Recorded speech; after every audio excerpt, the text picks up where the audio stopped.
Saterasna waman jama'a. Waman jeung sajalma jama'a anu ngalakuy ituman fi lailatul idi dina malem lebaran. Yakunu mangka bakal bukti saha alwaladu budakna eta za sitti asobi'a anu boga genep pirang-pirang ramo. Waman jeung sing sajalma jama'a anu ngalakuy ituman zaujatahu ka pamajikanna ituman ma'atakalumi sarta cacarita sarta bari ngobrol gitu. Yakunu mangka bakal bukti saha alwaladu budakna eta abkamu anu pego. Waman jeung sing sajalma jamaah anu ngalakuy ituman bidul matin bari poek dipoekan ngopoek gitu. Yakunu mangka bakal bukti saha alwaladu budakna eta sahiron anu tukang sihir tukang teluh.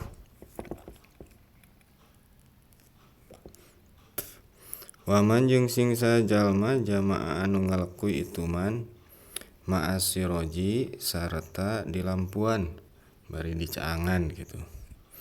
Yakunu mangka bakal bukti saha alwaladu budakna eta husna suroti anu alus rupana. Jadi mun lalaki kasep atau awewe mah geulis gitu. Waman jeung sing sajalma jamaah anu ngalakuy ituman roiyan halna bari ningali auratal mar'ati kana orat awewena. Yakunu mangka bakal bukti saha alwaladu budakna eta alma anu lolong au a'mal qalbi atawa lolong hatena. Tos sakitu.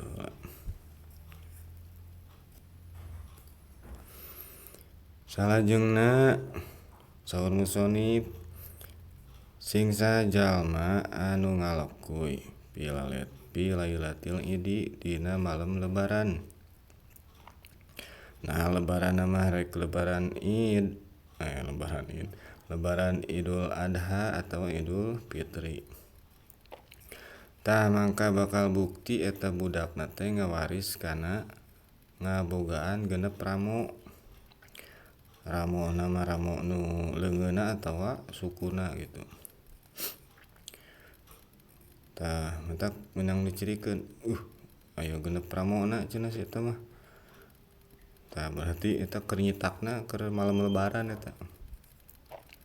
Simkuring baheula aya nya adik kelas di sakola tah genep ramona teh.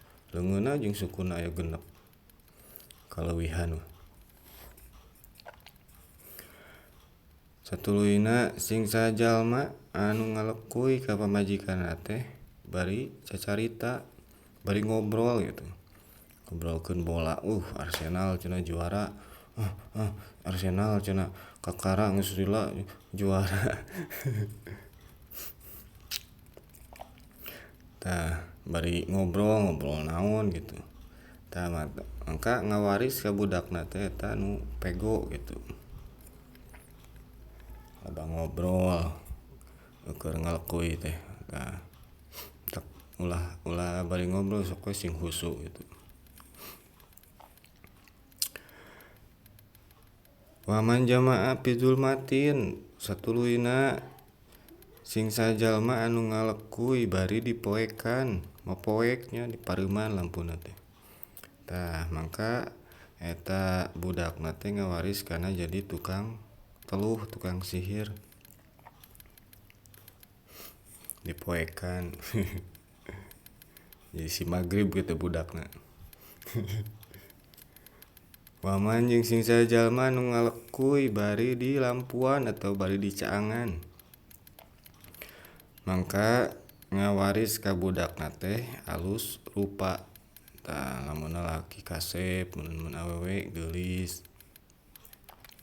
Tah matak mun bisa mah di lampuan gitu. Di caangan ngalakuy teh. Waman jamaah sareng sing sajalma anu ngalakuy bari ningali bari dipencrong gitu karena aurat awewena majikanana keur ngalekuy teh same diasupkeun teh ditingali heula ditilik-tilik oh ieu ke panganten anyar misalkeun ieu geuningan kacang nah geuningan di ambuan bau cenah bau tarasi tah ulah dikitunya ulah dipencrong tingalikeun sawajarna we manek ningali mah geuningan hideung tah ngawaris eta ka budakna teh anu lolong panonna eta mah lolong dohir nya atawa amal qalbi lolong hatena lolong batin seperti ayeuna teu bisa ningali nya kana alus hatena teh kana antara alus jeung goreng gitu lolong batin tah gitu tak ulah bari ditingalikeun ningali kekerod salawena geuningan bari dihitung geuningan kurang di salawe cai mah aya 22 cenah tah ulah gitu tah eta kantun wa man jama'a sa ila zadi wallahu a'lam bishawab alhamdulillah.